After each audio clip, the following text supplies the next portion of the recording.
East Side project here where the planning is currently going on. Unfortunately, some manufacturers, at the cost of their customers, will use a much thinner material, and it will be passed off as a material referencing the specifications.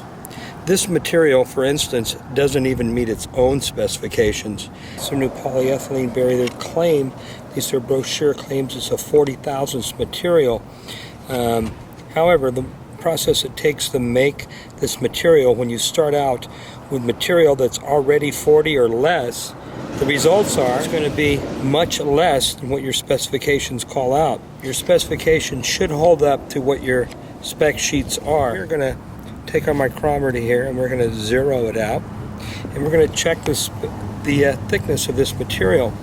In some places, as you can see, as we're checking here, this material will fall 10 thousandths,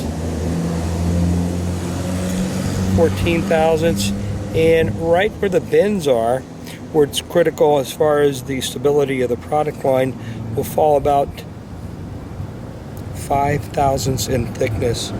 And again, this is the polyethylene material that's currently being used on your project.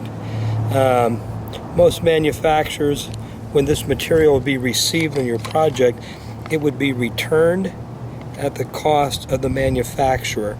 As you can see here, you're at 24 thousandths.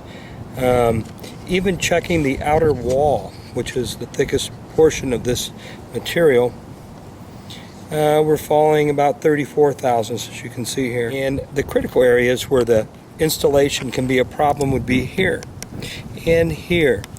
Should a shovel glaze the material, if it's not holding the thickness of 40 thousandths, it's a good chance this could be punctured easily. And as we look at the interior portion of this, we're holding a 5 to 6 thousandths in thickness.